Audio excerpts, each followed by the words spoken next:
اهلا بيكم في حلقه جديده من بودكاست فاهم قصدي. النهارده عايزين نتكلم على الافراح واعياد الميلاد وليالي الملاح والحاجات الجميله دي. فعايزين نسال مستر جلال، اخبارك ايه بقى في الاجواء الجميله دي؟ انا الافراح والمناسبات عموما من الحاجات اللي انا بحبها. بحس ان هي يعني بتجمع الناس وبيبقى فيه جو من البهجه والمرح والسرور وكده. ده اكيد الافراح حلوه قوي، وفي مصر على فكره غير. انا بحس ان الافراح في مصر 100%.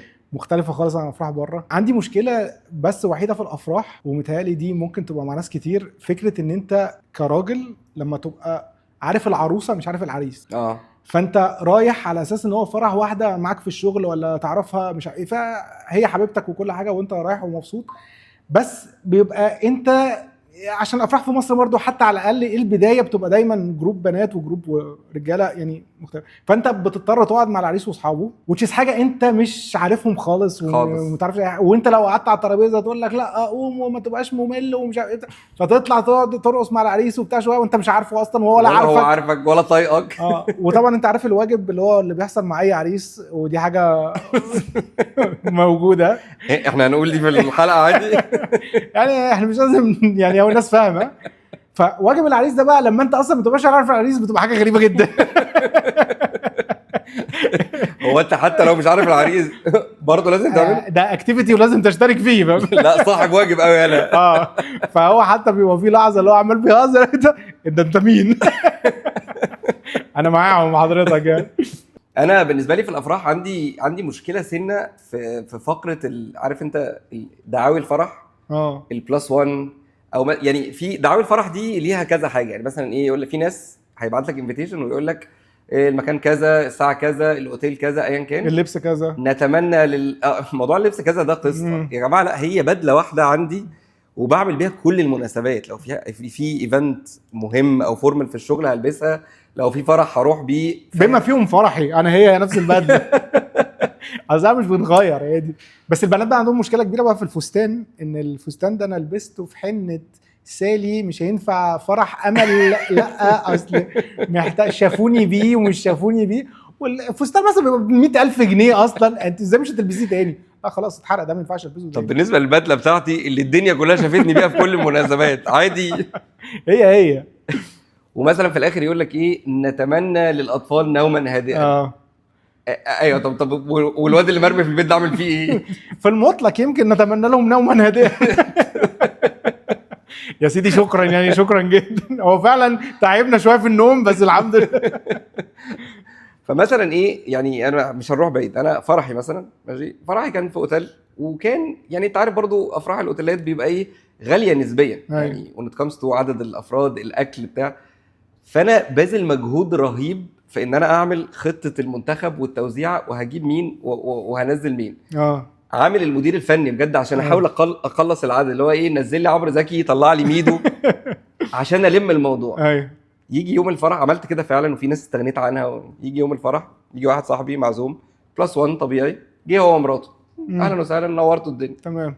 تضرب عينك كده تلاقي اخو صاحبي وخطيبته يا حتى ما اتجوزوش.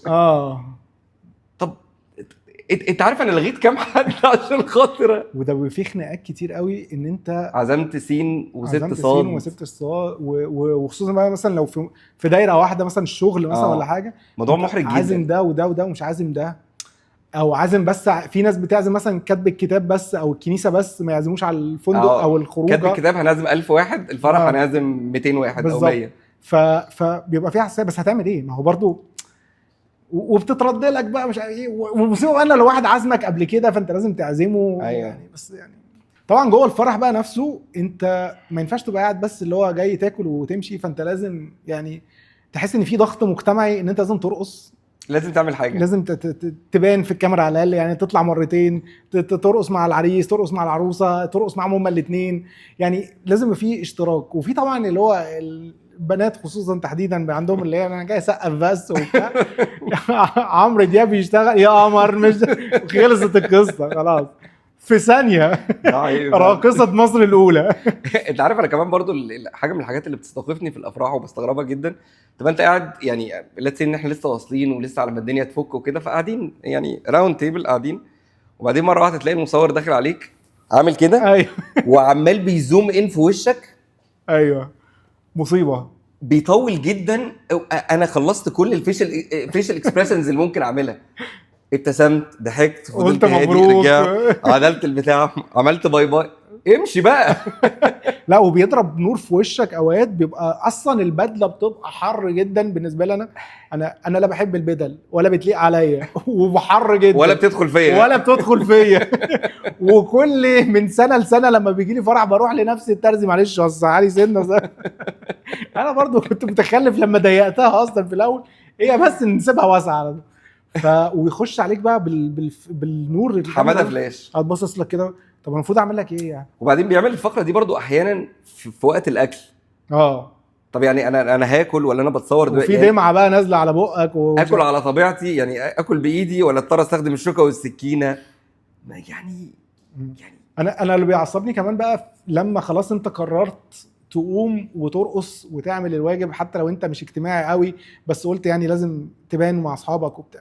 الدي جيهات بقى، في نوع من انواع الدي جي انا بجد ببقى خلاص اللي بيتكلم في المايك. ايوه اللي هو يغني اغنيه شغاله والناس مندمجه وتمام، عايزين بقى نعمل دايره حوالين العريس، عايزين نعمل دايره حوالين العروس، اصحاب العريس فين؟ لا نسقف نهيص ننزل نركع نطلع طول الوقت بيدي انستراكشن. مش ممكن. انا بقى بتخنق جدا يا عم اقعد ساكت، احنا شغالين. اسمع السقفه الحلوه.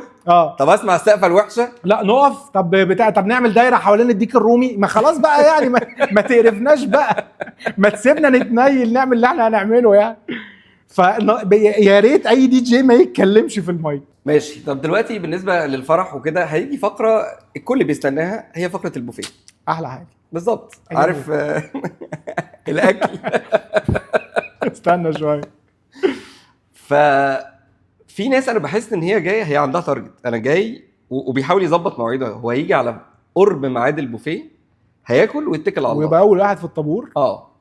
اللي هو يا جماعه يلا البوفيه اتفتح. فيه بتبقى لحظه ان احنا شوية. كلنا عاملين ان احنا مش مكسوفين بس عاملين مكسوفين.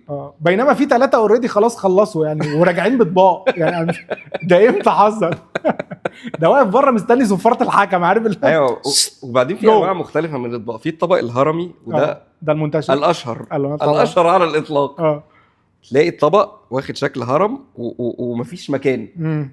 عايز اقول له يعني ممكن تروح وتعمل راوند تانية. ما هي راوند تانية دي بيني وبينك مش مضمونه يعني، عشان الزحمه ولا عشان الزحمه والاكل هيخلص وان انت تتشاف في فرح في راوند 2 دي تقيله. ما هو طب نرجع خطوه لورا. انت بتقول غالبا هتخلص عشان الزحمه وعشان الاكل ممكن يخلص. ده ليه بقى؟ عشان الناس ما بتلتزمش بالبلس 1. انا عازمك انت بلس 1 التزم. انت محروق قوي على الواد ده. ما اصل الاكل خلص عندنا برضه. ايوه بس هو بقى في البوفيات بقى اللي هو بتبدا اوقات متاخر قوي. ايوه يعني ما اعرفش ايه السبب، بس تلاقي مثلا عشان فرح ابتدى 8 فتلاقي البوفيه الساعه 12 بالليل. في ناس برضو بتبقى اصلا من 8 ده الفرح، فانت نازل من البيت من الساعه خصوصا البنات أيوة مثلا بيجهزوا من 6 مثلا ولا حاجه، فكل ده انت ما اكلتش لغايه 12 بالليل، فبيبقى في مجاعه. ما هو برضو مش منطقي ان انت عشان معزومه على فرح ما تاكلش من الصبح. بس هو في بقى افراح كتير دلوقتي بقت بتعمل بوفيه من اول الفرح لاخره. يعني تعرف حد من دول قريب بيعزموا ناس او ما بيعزموش؟ انا ممكن اروح يعني نكراش فرح. عمرك يكراش ده ويدنج قبل كده؟ ما كنا مع بعض. هتستقبل. لا في حقيقة كنا في فرح ممل بشكل جدا قاتل. يعني الافراح بقى اللي هو لا العريس عايز يرقص ولا العروس عايزه ترقص والمزيكا شغاله كده لله وللوطن. حتى الدي جي اللي احنا اتريقنا عليه ما كانش بيقول للناس بطل يتكلم، فقد الشغف. حاجه وتطلع بقى كأنك رايح الحمام بتلاقي فرح تلاقي مزيكا خطيره والعسيلي جوه قلب الدنيا وبتاع. طب والنبي ازاي هنروح ونسيب العسيلي؟ طب يلا. دخلنا وما اتقفشناش الحمد لله. بس يعني اعتقد دلوقتي هم عرفوا يعني لو قلنا الفرح كان فين وامتى. العسيلي نفسه خد باله مين دول. طب غير بقى الكراشين بتاع الويدنجز وبتاع، عملت كراش يعني هل شفت ايفنت عادي كده مثلا وحسيت ان انت عايز تخش وبتاع؟ حصل مره كنت في رومانيا. كنت في ايفنت ممل جدا جدا زي الفرح الممل. في حاجه حاجه تبع السفاره ومش عارف ايه، وناس كلها بقى يعني من مشيه رتب وناس يعني. واحنا كنا في بارك كبيره وفي كذا كلاب او كذا حاجه، وانا في الايفنت الاولاني ده انا سامع صوت مزيكا يعني خطيره. واللي انا فيه برضو يعني الناس جد قوي ومنشيه وكده. المهم عصرت على نفسي ليمونتين لغايه ما خلصت، وبعدين عايز اروح الايفنت التاني. فوانا معدي عليه من بره من الباك دور كده، فبسال هو ايه الايفنت ده؟ لا اتس ا برايفت ايفنت انفايت اونلي. مستحيل. وطبعا ده حمسني شويه اكيد. المهم دخلت يعني رحت على المين دور، حطيت التليفون على ودان وعملت نفسي بكلم في التليفون. دخلت باونسرز بقى وناس على الباب بتستقبلك وبتاع، انا داخل صاحب مكان. ابراهيم زي ما قلت لك يعني شحنه البطاطين هتوصل في ميعادها ان شاء الله. ما تقلقش بقى، انا قلت لك. مره واحده دخلت الايفنت، وبعدين بقى ستيج وجايبين جوجو دانسرز وفي فقرات دنيا خراب اروج بكتير جدا من اللي انا كنت فيه. طب انا داخل الايفنت وكده، خلاص اكيد بقى في حته اللي له. لا يا ابني، منطلق ومتحمس وعمال بتعرف على دول واتعرف على ده. وبعدين واحده سالتني قالت لي سو دو يو ورك ات ماكدونالدز؟ ما ركزتش، عديت الفقره دي ومشيت. رحت هنا رقصت هنا شويه، اتعرفت على ناس شويه، فوتو بوث صورت معاهم. وبعدين قام حد تاني قام جه سالني برضو، الناس شايفاني انا اكتف قوي عليهم، فحد تاني سالني قال لي سو دي ورك ات ماكدونالدز. قلت لهم انتوا ايه حكايتكم بالظبط؟ ايه موضوع وانت لبسك كان فيه ايه؟ وكان في حاجه يعني تبين ان انت خالص؟ قلت لهم يعني ماشي، موضوع ماكدونالدز انت 9 واحد تسالني هو انتوا طالبين اوردر يعني من ماكدونالدز وتاخر يا سيدي؟ وفرضا بتسالني انا ليه؟ المهم فين وفين بركز في الستيج اكتر، في الباك ستيج في الباك دروب موجوده ماكجالا ماكدونالدز اصلا هي حفله الماكدونالدز 27 لماكدونالدز بيحتفلوا بيه، وكل اللي هناك دول شغالين في ماكدونالدز عادي جدا. فطبعا كان شكلك مش اعلى حاجه يعني. بس جالي واحد بعد كده قال لي عايزينك بره. قال لي واضح ان انت مش شغال في ماكدونالدز وانا اي ثينك اتس تايم فور يو تو ليف. بس حلو قوي كده. طب البوفيه ما كانش فيه ماك رويال بيج ماك بتاع ولا ما وصلتش للمرحله دي اصلا؟ لا ما انا لو شفت ده كان يمكن ربطت. انا مش حاسس ان انت كنت عمال لوجو كان موجود على الستيج. ربطت احداث ايه ولا نيل؟ طبعا عيد الميلاد دي فقره تانية، وفقره بقت دلوقتي متشعبه شويه. سربرايز بارتي هي من زمان بصراحه، بس الموضوع دلوقتي بقى فاهم بقى اكتر، اللي هو احنا هنقول له مش هنقول له، هنخضه ازاي، هنجيب له صرع، هنطلع له من ظهره ونقول له سربرايز يعني فاهم. الناس بقت بتاخدها للنكست ليفل. انت اخبارك ايه في عيد الميلاد؟ انا حاسس ان من كتر ما الناس يعني عارف، من كتر ما اتهرس موضوع السربرايز بارتيز وكده بارتيز، انا حاسس انه هي السربرايز بارتي بقى دلوقتي الشخص اللي عيد ميلاده بيبقى عارف احنا عندنا سربرايز بارتي يوم الخميس لمارك فانوس عشان عيد ميلاده. فما بقيتش احس قوي يعني هي فين المفاجاه. انا بقى زمان كان عندي موقف ده، كان ليا واحد صاحبي جدا وما زال يعني اسمه فادي، كنا اصحاب جدا من ايام الكليه وبتاع. ففي يوم من الايام عملنا له سربرايز بارتي وهو اتخض جدا وبتاع. السنه اللي بعدها انا قلت له ان انا هعمل لك سربرايز بارتي. قال لي انت ما تعرفش تعملها تاني، يعني انا واخد بالي والمره دي مستحيل. قلت له طب بص، انا هعمل لك سربرايز بارتي يوم عيد ميلادك وفي بيتك. الكلام واضح بالابعاد بالدايمنشنز باللوكيشن بكل حاجه. قلت له وهتتخض. قال لي انت عبيط ومستحيل وبتاع. المهم كنا راجعين يوميا من الجامعه يوم عيد ميلاده، وصلنا كنا بنروح له البيت بنذاكر مع بعض كتير يعني. فطلع عنده البيت فبيقول لي بقول لك ايه قبل ما تطلعني البيت وبتاع، انا عارف ان هم فوق ودي مش هتتحسب سربرايز. قلت له يا ابني مفيش اي حد فوق، انا خلاص. يا انت لسه فاكر القصه دي؟ انا نسيت خلاص. قال لي لا اديني بقول لك عشان لو طلع سربرايز يبقى مش سربرايز. قلت له ماشي. دخلنا البيت فعلا مفيش اي حد في البيت، هو فتح كل الاوض البلكونات بكل حاجه في الدنيا بلاش ولا حد وخلاص وبتاع. قلت له طب ممكن بقى ننزل وبتاع، انا بس عايز اخش الحمام. انا قلت له عايز اخش الحمام، فدخلت الحمام. هو برده كان داخل الحمام ما كانش في حد. فانا دخلت الحمام، سبت مفتاح عربيتي في الحمام. حلو قصد.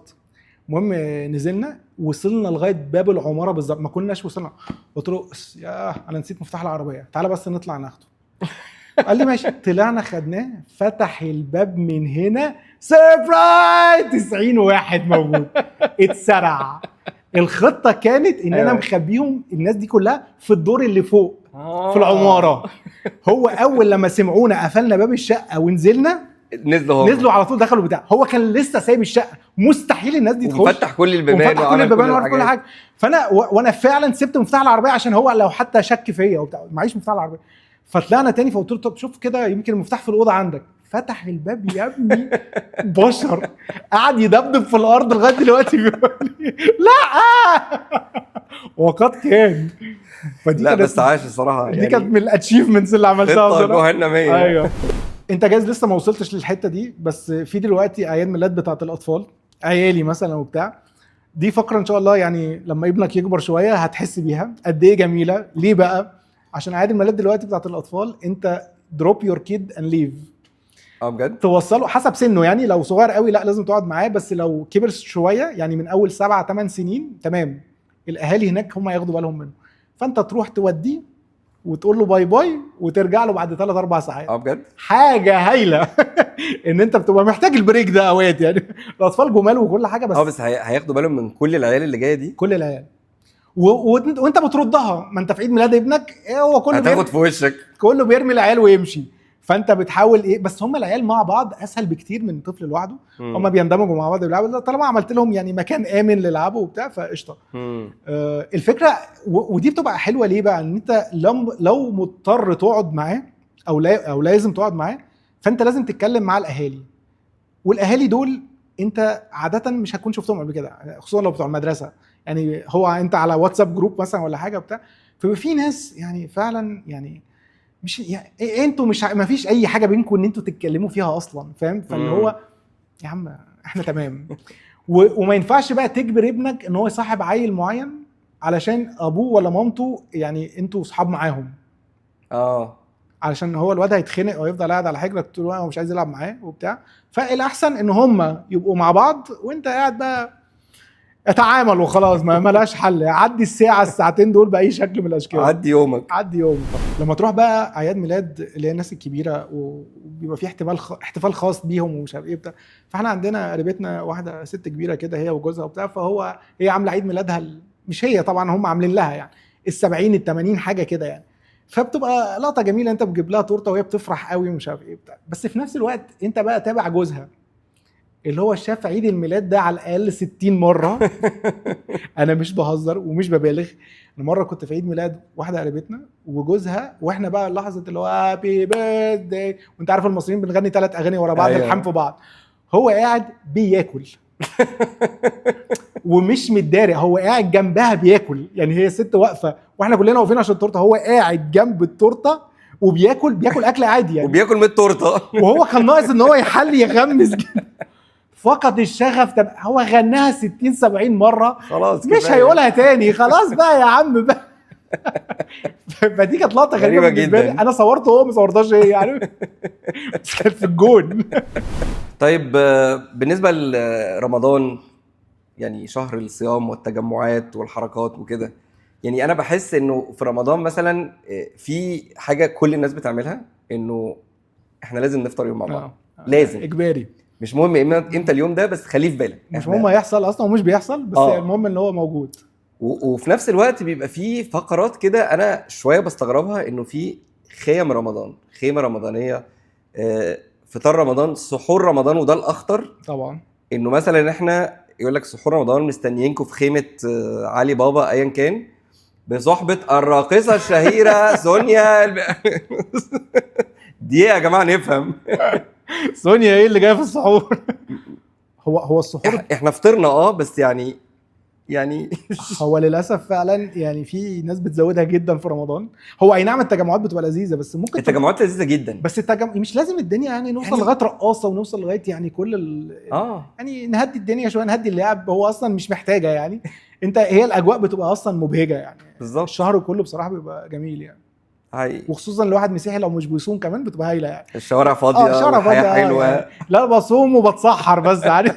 فتمام. ما بصومش وتلاقيني قاعد في الخيمه. بس للامانه انا اي يوم بتعزم فيه على فطار رمضان انا بصوم من اول الصبح، علشان احس بس ان احنا ايه. معلش ممكن تبص للكاميرا كده وتقول ان انت فعلا بتصوم؟ ميه وقهوه مش بتحسب. هو رمضان ما فيهوش حتى ميه. عارف انت دايما اسئله الاجانب ولا حتى ميه ولا حتى ميه. ايوه يا سيدي. لا بصوم يعني على قد ما اقدر يعني لغايه الساعه 12 زي العيال الصغيره. انا لسه بادي يعني. طب يعني بخلاف المناسبات السعيده والتجمعات الحلوه وكده، يعني احيانا بنضطر ان احنا نبقى في مناسبات يعني مش مبهجه قوي. أيوة. زي مثلا لا قدر الله عزاء او حاله وفاه او كده. هي في مشكله في العزاء عموما، انا مش عارف انا بس ولا لا، لو فكره ان هو انت ممنوع تضحك ولازم تبقى جد وبتاع، وتخش فعلا مش قادر تمسك نفسك لسبب او لاخر. يعني انا فاكر كان في عزاء جدي شخصيا، وواحد صاحبي جه وبيعزيني وقعد جنبي ومش عارف ايه، بس هو الواد ده مش اذكى حاجه يعني. دي حقيقه يعني. فكنت انا اوريدي بتكلم مع واحد تاني وهو قاعدين، فهو كان ساعتها في ماتش كان ريال مدريد ومانشستر، فكان شغال الماتش يعني في العزاء. لا مش شغال في العزاء اكيد يعني، بس شغال في المطلق. هم ما وقفوش الماتش عشان العزاء يعني. فبيقول لك انا هتفرج على الماتش، هو كان واحد بيقول هتفرج على الماتش، انا مش ان انا كنت رايح، فبقول له الماتش فين، فهو بيقول يعني الماتش في مدريد. لا ما كانش قصدي الماتش فين بيتلعب، هتشوف الماتش فين. فطبعا لما كومنت زي ده يتقال في عزاء، هو لو حتى مش بيضحك حته، انت بتبقى بتجيلك كوما بجد. يا دي الغباء اللي انت فيه ده. هو ما كانش اغبى مني انا قوي لما سالتك، لما بقول لك الماتش في العزاء. يعني دي برضه غبيه جدا. استاذن الست اللي بتعيط دي، مش شايف الجون بعد اذنك، وزعي شويه. لا ويبقى في بقى فقره اللي هو يعني انا برضو كذا مره رحت مش العزاء بقى اللي هو الصبح اللي هو الدفنه، مش الدفنه بقى يعني، احنا عندنا مثلا تروح الكنيسه الاول وبتاع، فتبقى خارج انت كده عملت الواجب يعني. انا شخصيا مثلا لو حد مش عارفه قوي يعني، انا مش هروح المدافن يعني، فتخرج بقى من البتاع، فبتسال السؤال التقليدي يا جماعه لو محتاجين اي حاجه وبتاع، فواحد يرد عليك انت معاك عربيه؟ ايه يا ريتني ما سالت. بقول له قال لي خلاص خد طنط سهير وانكل عدلي واطلع بيهم على المدافن. يا عم انا مش عايز اروح المدافن اصلا. بس في الموقف ده انت خلاص انت واخد طنط سهير وطالع. عشان طنط سهير عماله بتعيط ومش هتعرف. طب فانت طول الطريق انت اللي بتعيط. يعني لو مش هتعمل حاجه ما تعزمش. طب يا جماعه في نهايه الحلقه قولوا لنا لو في فرح ما، خطوبه ما، عيد ميلاد، اي حاجه كان عندكم موقف لذيذ معاه، احكوا لنا كده، عايزين نسمع في الكومنتس. وما تنسوش تعملوا منشن وتاج لا منشن وتاج ايه، لايك وشير اي حاجه، دوس على اعمل تاج يا عم واعمل منشن عادي، مش المهم تعمل حاجه. ونشوفكم في الحلقه الجايه. شكرا.